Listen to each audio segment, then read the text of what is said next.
Assalamualaikum warahmatullahi wabarakatuh.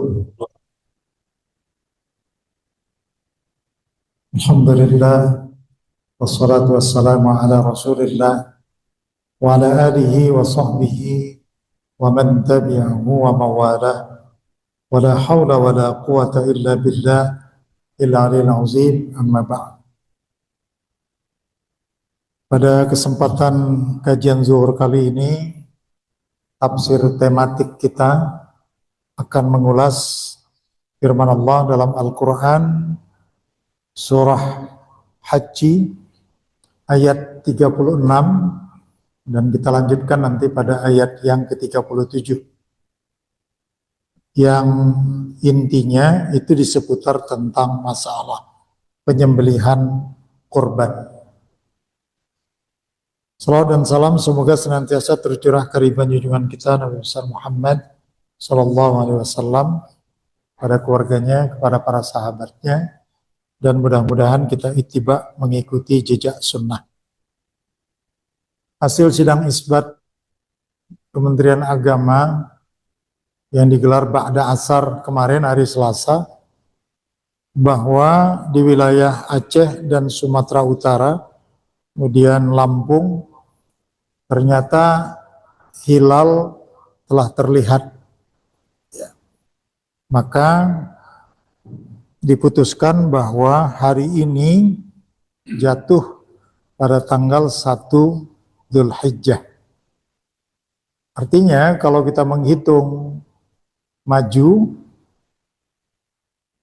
hari raya Idul Adha itu bertepatan dengan tanggal 6 Juni tahun 2025, hari Jumat, ya 10 Zulhijjah 1446 Hijriah.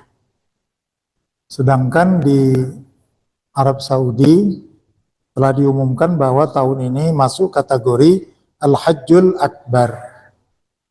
Salah satu penanda Al-Hajjul Akbar itu adalah wukuf dilaksanakan pada hari Jumat.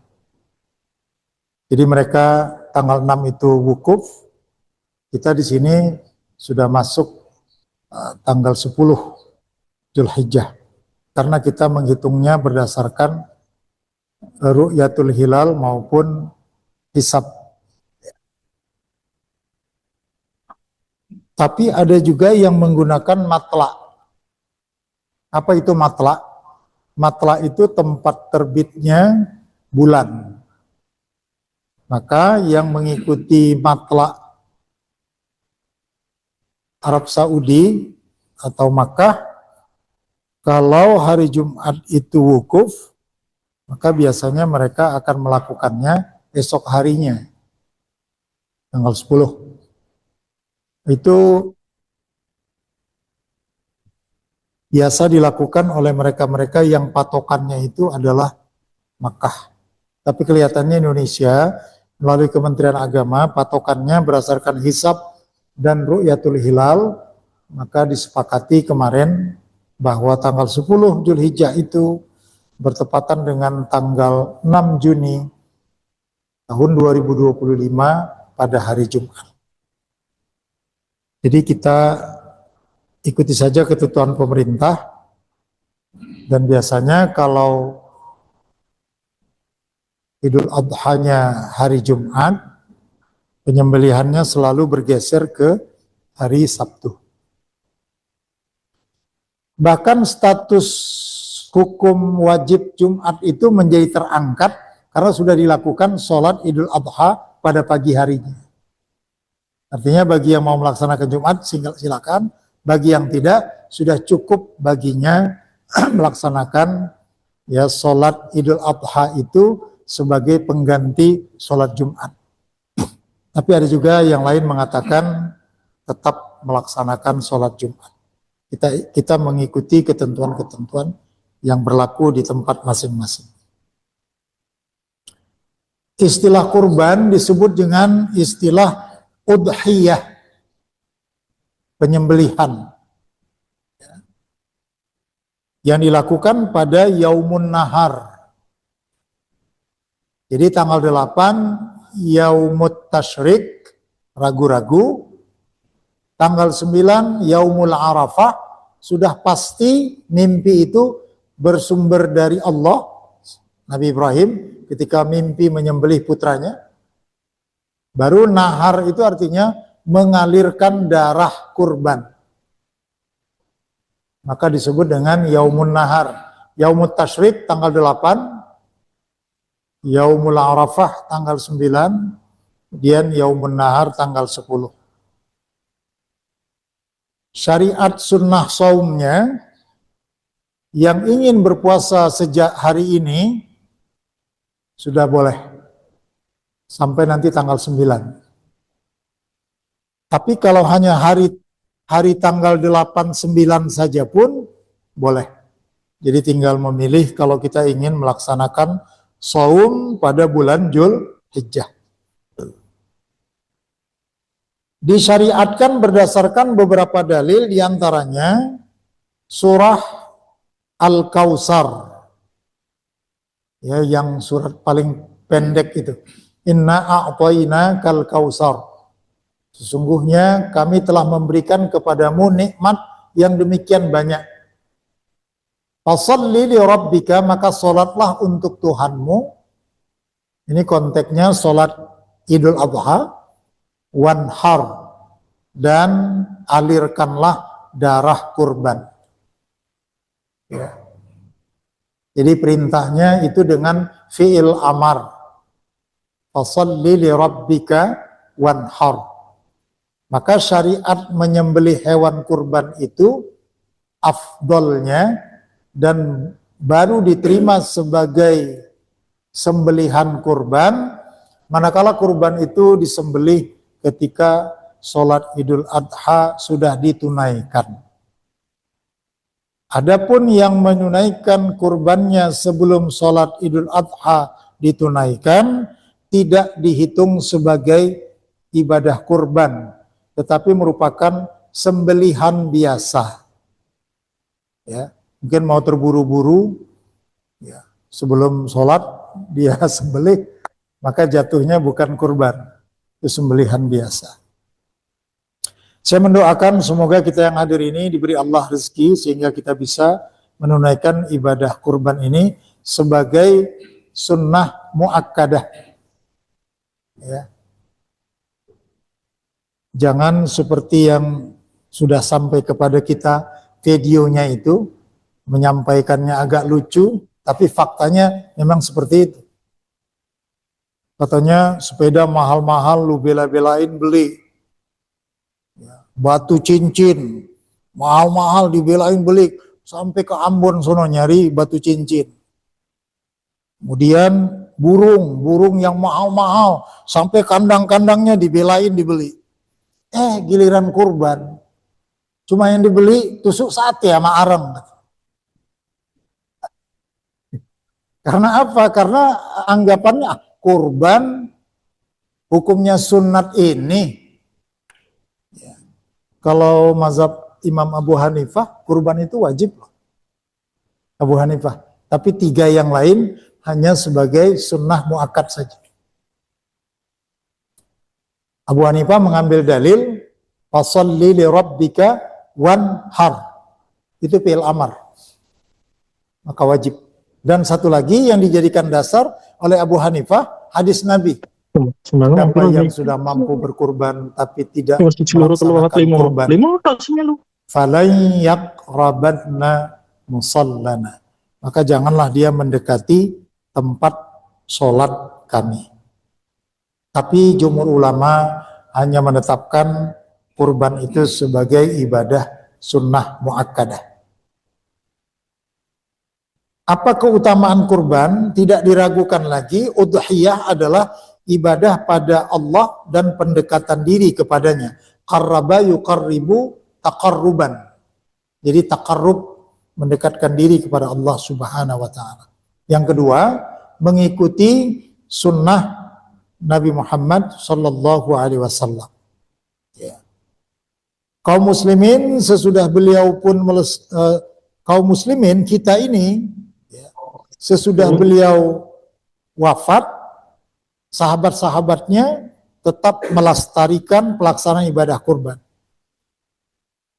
Ibadah ini adalah bagian dari syariat Islam. Tadi hukumnya sunat muakkad yang amat dianjurkan menurut mayoritas ulama. Ada beberapa hadis yang menerangkan fadilah atau keutamaannya, namun tidak ada satupun ya kedudukan keterangan-keterangan itu yang meragukan kita sehingga kita betul-betul menganggap bahwa kurban ini memang memiliki fadilah-fadilah yang amat sangat ditekankan.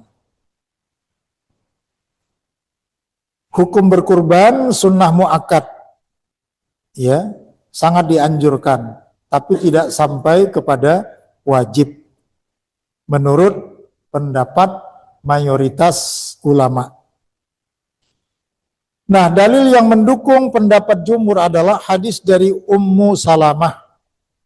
Nabi SAW bersabda, jika telah masuk 10 hari pertama Zulhijjah dan salah seorang di antara kalian berkeinginan untuk berkurban, maka janganlah ia menyentuh atau memotong rambut kepala dan rambut badannya, diartikan oleh sebagian ulama termasuk kuku sedikit pun juga. Hadis riwayat Muslim.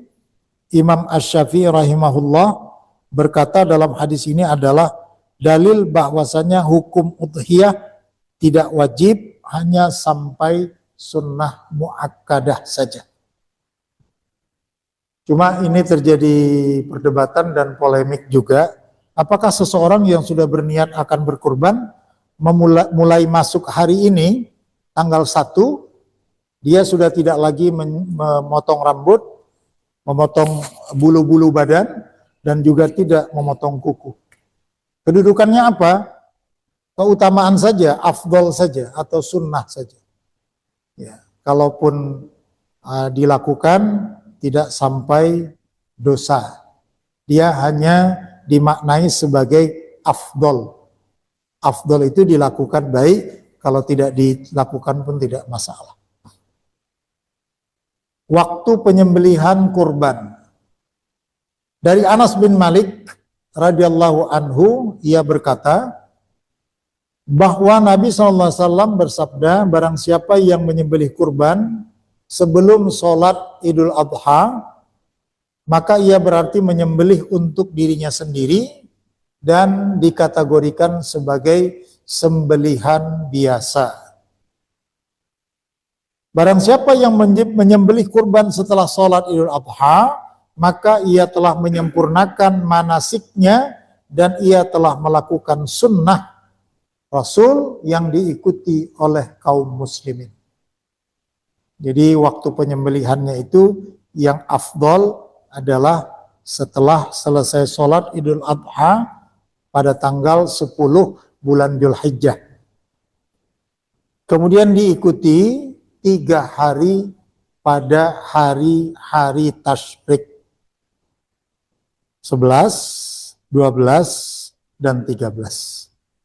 Ya. Mengapa demikian? Karena memberi peluang dan kesempatan bagi saudara-saudara kita yang pada tanggal 10 itu belum memiliki cukup dana untuk membeli hewan kurban, baru memiliki dananya di tanggal 11 atau 12. Jadi jangan dihilangkan momennya karena tidak ada pengetahuan kita, padahal sebenarnya seseorang itu masih memiliki kesempatan untuk melakukan penyembelihan hewan kurban sampai hari-hari tasyrik. Yakni tanggal 11, 12, dan 13.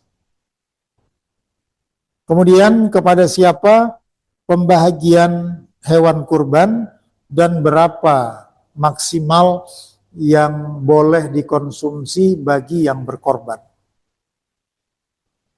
Sepakat ulama mengatakan yang berkurban itu kalau dia mau, dia maksimal 1/3.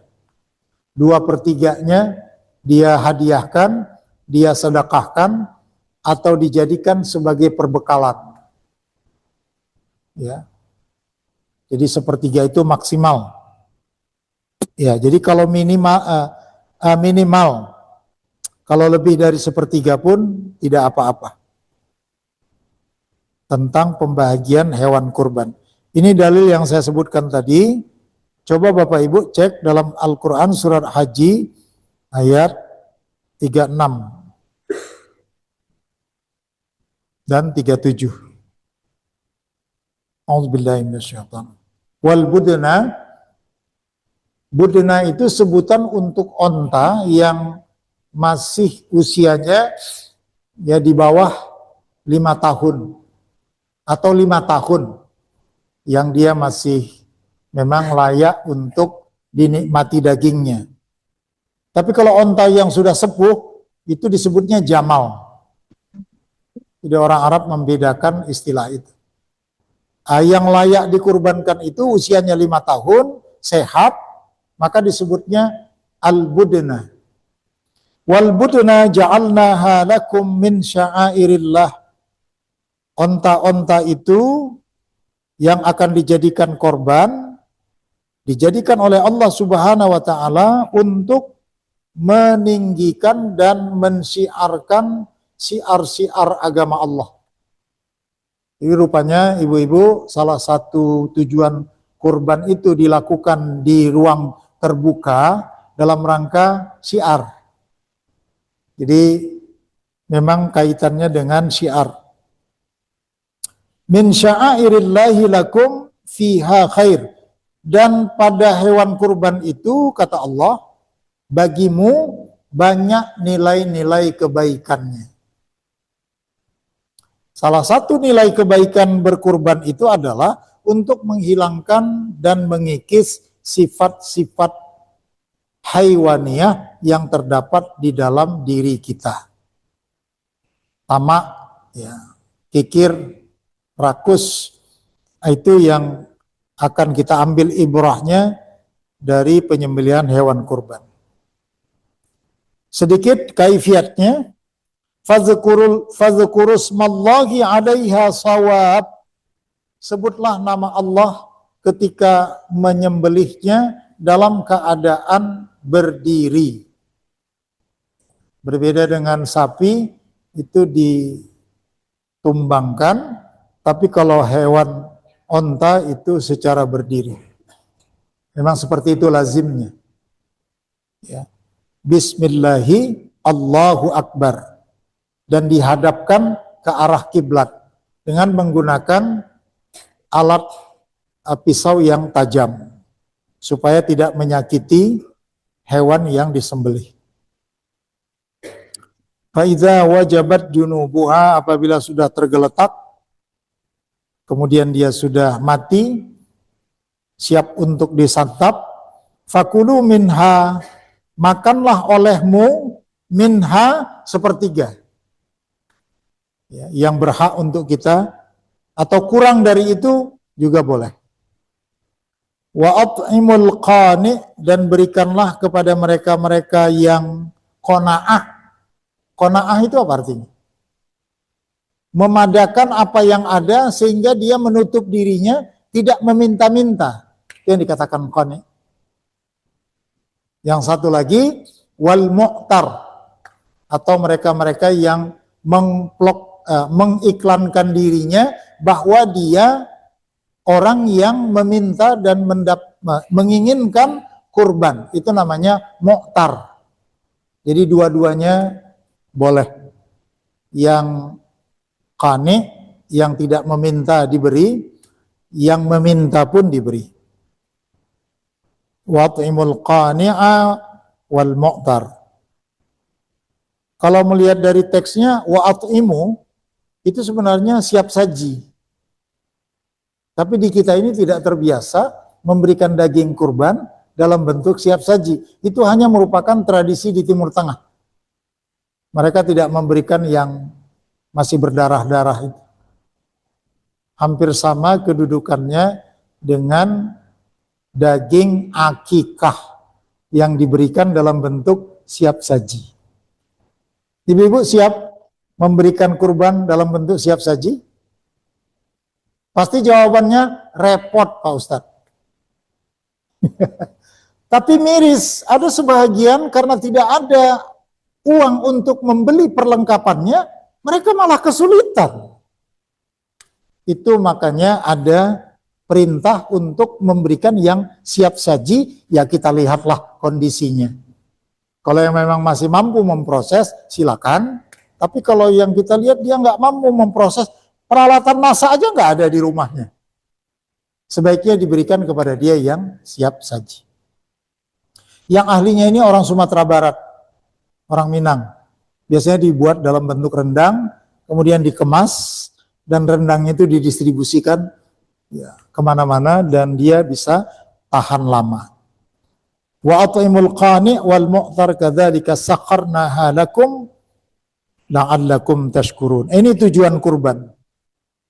Demikianlah kami tundukkan unta-unta itu untukmu. Kalau kita di sini kambing dan sapi, untuk apa? Agar kita bersyukur atas nikmat dan rezeki yang telah Allah anugerahkan kepada kita selama 11 bulan. Jadi yang 1 bulan ini rezeki kita itu kita salurkan untuk melaksanakan kurban. Jangan kalah sama pemulung yang juga ada videonya itu, ya, dia sudah lama mengumpulkannya dan dia dengan senang hati mengantarkan kambingnya ke masjid untuk melaksanakan kurban. 37-nya tentang hakikat kurban. La yanalallaha luhumuha wala dima'uha walaki yanaluhu taqwa minkum kadzalika sakharnaha lakum litukabbirullaha ala ma hadakum wa basyiril muhsinin. Jadi dagingnya, darahnya, bulu-bulunya, kemudian segala sesuatunya di sisi Allah itu tidak terlalu dinilai. Bagi orang yang berkurban itu justru yang paling dinilai oleh Allah Subhanahu wa taala adalah dari sisi penghambaan dirinya dan ketakwaan kita kepada Allah Subhanahu wa taala. Lanjut, ketentuan hewan kurban. Hewan yang digunakan untuk kurban adalah yang lazim onta untuk 10 orang. 1/10 boleh dari 1 onta. Turun lagi sapi itu 1/7, ya, termasuk kerbau itu juga boleh tapi tidak lazim. Kemudian ada jenis kambing, satu lagi jenis domba, ya. Ada juga orang yang tidak bisa membedakan antara kambing dengan domba, ya. Kalau domba biasanya gembel dia, ya, jadi ada kambing yang kulitnya mengkilap, kambing kacang itu. Ada jenis domba, tapi di kita ini yang paling banyak justru kambing. Seekor kambing hanya untuk kurban 1 orang, tetapi boleh pahalanya diniatkan untuk seluruh anggota keluarga meskipun jumlahnya banyak atau bahkan yang sudah meninggal dunia sekalipun. Itu makanya saya mengatakan dalam kesaksian Ali Jaber, dia heran kenapa di sini cenderung sapi ya, yang 1/7. Kenapa mereka tidak mengambil kambing untuk 1 orang? Yang pasti alasannya biasanya lebih mahal. Kalau 1 kambing untuk 1 orang dibandingkan 1/7 dari sapi. Tapi kalau yang dipilih adalah kambing, coba lihat lafaznya oleh Rasulullah. Allahumma taqabbal hadza min Muhammad wa ali Muhammad. Kan 1 keluarga dapat semua. Ya Allah, terimalah ini kurban dari Muhammad dan untuk ahli keluarga Muhammad. Baru kambing yang satu lagi beliau doanya Allahumma taqabbal hadza min Muhammad wa ummati Muhammad. Nah, jadi itu dasarnya bahwa memang berkurban 1 kambing itu tidak hanya untuk person, tapi bisa membawa turunan-turunan keluarga. Tapi kalau yang sepertujuh itu diperselisihkan oleh para ulama. Itu hanya personal, person saja. Karena dia sepertujuh. Tayyib. Ya. Seekor sapi boleh dijadikan kurban untuk 7 orang. Sedangkan 1 ekor onta untuk 10 orang. Atau sebagian ulama berpendapat tetap sama 7 orang. Mungkin kalau ontanya besar bisa 10, tapi kalau ontanya lebih kecil, kembali lagi patokannya 7. Baik. Sedangkan ketentuan umur yang mesti diperhatikan, 1 untuk onta, umur minimal 5 tahun. Menurut ketentuan para ulama, onta itu usianya 5 tahun baru boleh dikurbankan. Kemudian sapi umurnya minimal ya 2 tahun. Ya, sapi 2 tahun. Kalau onta 5 tahun. 3 kambing. Kambing umurnya minimal 1 tahun. Ya. Kalau kambing 1 tahun.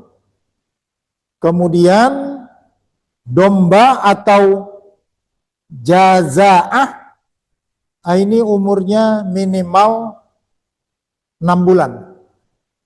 Jadi yang lebih muda sudah boleh. Mungkin posturnya kalau yang domba ini lebih besar. Yang paling dianjurkan sebagai hewan kurban adalah yang paling gemuk dan sempurna. Hewan kurban yang lebih utama adalah onta. Kemudian yang kedua, menempati urutan kedua sapi. Kita di sini susah cari onta. Harus ke taman safari, ntar dimarahi lagi. Kemudian setelah itu sapi, setelah itu kambing, namun 1 ekor kambing lebih baik daripada kolektif dalam 1 sapi atau onta. Ya. Jadi ini ada ketentuan-ketentuan yang telah ditetapkan dalam fikih kurban tentang kriteria hewan yang akan dikurbankan itu. Kemudian ketentuan lain, hewan yang dikurbankan itu tidak boleh cacat, ya, dan tidak boleh terlalu kurus dan terlalu tua. Ya, tapi ada juga cacat yang dibedakan lagi ini. Cacat yang menyebabkan tidak sah untuk berkurban ada 4. Ini kalau cacat ini ada, kurbannya tidak sah. 1, buta sebelah dan jelas sekali kebutaannya. Jadi kalau dapat hewan kurban matanya picek sebelah, jangan diterima karena itu cacat yang menyebabkan kurban tidak sah. Yang kedua, sakit dan tampak jelas sakitnya seperti kemarin, apa istilahnya itu yang mewabah kemarin, kuku dan mulut, itu nggak sah. Iya, PMK, itu nggak sah. Baru pincang dan tampak jelas pincangnya, jangan diterima. Ya, kemudian sangat tua, sampai-sampai tulang rusuknya udah kelihatan dan diduga sumsumnya juga udah nggak ada. Jadi itu menyebabkan oleh ulama dikatakan sebagai status hewan yang cacatnya itu menyebabkan dampak tidak sahnya dijadikan sebagai hewan kurban.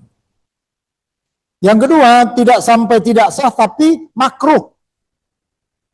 Cacatnya yang makruh itu ada 2 syarat. Ya. Sebahagian atau keseluruhan telinganya terpotong. Nggak punya telinga. Nah, itu masih sah tapi tidak disukai. Apalagi ibu-ibu. Ya namanya kurban itu yang terbaik pokoknya. Bapak kadang-kadang bisa ngalah juga sedikit-sedikit. Sampai ada diperhatikan oleh ulama, cacat yang menyebabkan makruh itu kalau tanduknya pecah atau patah. Itu dianggap cacat. Dia tidak bertanduk. Kemudian yang ketiga, kategori cacat yang tidak berpengaruh pada hewan kurban, boleh dijadikan untuk hewan kurban, namun kurang afdol. Jadi mulai tidak sah, level kedua makruh, baru yang ketiga ini dimaafkan, tapi kalau ada yang lain, tukar. Kira-kira begitu. Apa yang ketiga ini? Selain 6 jenis cacat di atas atau cacat yang tidak boleh parah dari itu, maka tidak berpengaruh pada status hewan kurban. Misalnya tidak bergigi, ompong, nah itu dimaafkan. Karena kita juga tidak makan giginya. Ya, biarin aja ompong. Tapi kan jelek. Ya. Kemudian ekornya buntung. Nah, itu juga dilihat oleh para ulama. Itu menjadi cacat tetapi yang dimaafkan. Kemudian jenisnya betina dalam keadaan bunting. Boleh, sah, tetapi tidak afdol. Malah dari mazhab Syafi'i justru yang dikurbankan itu bukan dari al-an'am yang dari jenis betina. Selalu cenderung yang jantan. Ya. Kemudian hidungnya tidak terlihat, saking peseknya, tidak berhidung. Nah, ini ada semuanya di dalam ketentuan kitab fikih sunnah, terutama fikih yang berkenaan dengan ketentuan-ketentuan hewan kurban. Sampai di sini kajian kita tentang tafsir tematik mengenai fikih kurban. Mudah-mudahan bermanfaat. Jika ada 1-2 pertanyaan, masih ada waktu. Falyatafaddal maskura. Yang urgen, silakan. Silakan, Pak. Assalamualaikum warahmatullahi wabarakatuh.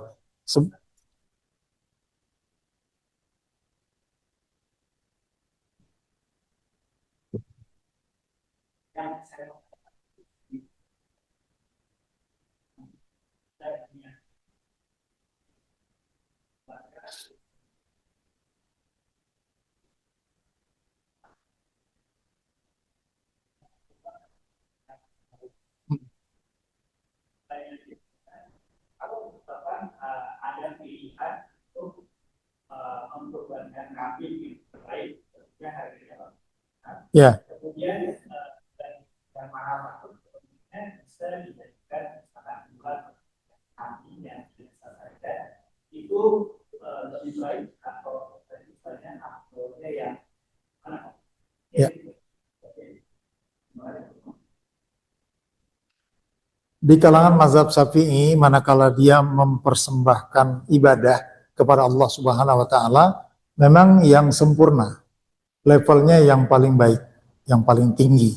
Tapi benar tadi itu akan berdampak kepada naiknya harga, akan lebih mahal. Karena ini urusannya ta'abbud, al-udhiyah itu adalah ibadah, maka dibandingkan kita untuk membagi kuantitas, kita lebih fokus kepada yang kualitas. Satu, tetapi kualitasnya yang terbaik, kemudian dapat diatasnamakan satu keluarga. Ya kan? Allahumma taqabbal hadza min fulan bin fulan, ya, wa ahlihi, dan juga keluarganya. Itu. Jadi walaupun memang boleh kita memperbanyak kurban, tetapi kalau diminta untuk memilih di antara dua ini, secara kuantitas atau kualitas, dari kalangan mazhab Syafi'i, karena terkenal dengan ihtiyatnya, kehati-hatiannya, beliau lebih menganjurkan untuk yang kualitas yang terbaik, walaupun harus dengan harga yang mahal. Baik, berhubungan dengan ini, tadi saya lupa menjelaskannya. Kalau satu hewan kambing itu bisa mengkanter untuk atas nama keluarga, termasuk yang sudah meninggal dunia. Walaupun di kalangan mazhab Syafi'i misalnya, tidak sah kurban atas nama orang yang sudah meninggal kalau dia tidak berwasiat. Jadi syaratkan ada wasiat. Kalau dia tidak berwasiat, maka tidak sah untuk atas nama yang bersangkutan. Kalau itu orang lain. Akan tetapi, kalau yang berkurban itu menyangkut dengan turunan, dia menyebut misalnya untuk orang tuanya, yang melakukan itu adalah anak, maka sebagian ulama menghukumi bahwa itu dibolehkan dan itu dianggap sebagai satu perbuatan yang baik. Ya, karena melihat contoh Rasulullah SAW tadi menyebut keluarga. Jadi kalau anak misalnya yang keluarga itu siapa? Orang tua. Bahkan dikatakan apakah orang tua itu masih hidup maupun orang tua itu sudah meninggal dunia. Allahumma taqabbal hadza min, sebut nama kita, ya, wa ali, dan juga keluarga kita. Sehingga dampaknya semakin luas dan insya Allah ya keberkahannya akan diberikan oleh Allah Subhanahu wa taala. Makasih, demikian saja waktu juga yang membatasi kita. Kita akhiri dengan doa. A'udzubillahi minasyaitonirrajim. Bismillahirrahmanirrahim. Alhamdulillahirabbil alamin. Hamdan yuafi ni'amahu wa yukafi'u mazidah. Ya Rabbana lakal hamdu kama yanbaghi li jalalikal karim wa li 'azimi sultanik. Allahumma ya Allah, bukakanlah pintu hati kami dan beri kesempatan kepada kami untuk mengisi ibadah di bulan haram ini. Antara lain kami nanti melaksanakan sholat Idul Adha dengan khusyuk, dan setelah itu kami menunaikan menyembelih hewan kurban pada tanggal 10. Dan sebelumnya mudahkan kami ya Allah untuk melaksanakan saum, apakah yaumut tarwiyah maupun saum hari Arafah. Dan kita doakan saudara-saudara kita yang melaksanakan ibadah haji di tanah haram, semoga memperoleh haji dan hajjah yang mabrur dan mabrurah. Rabbana taqabbal minna innaka antas samiul alim wa tub alaina innaka antat tawwabur rahim. Rabbana atina fid dunya hasanah wa fil akhirati hasanah wa qina adzaban nar bifadlika. Subhana rabbika rabbil izzati amma yasifun wa salamun alal mursalin walhamdulillahi rabbil alamin. Ila liqa ma'as salamah wal afu minkum wassalamu alaikum warahmatullahi wabarakatuh.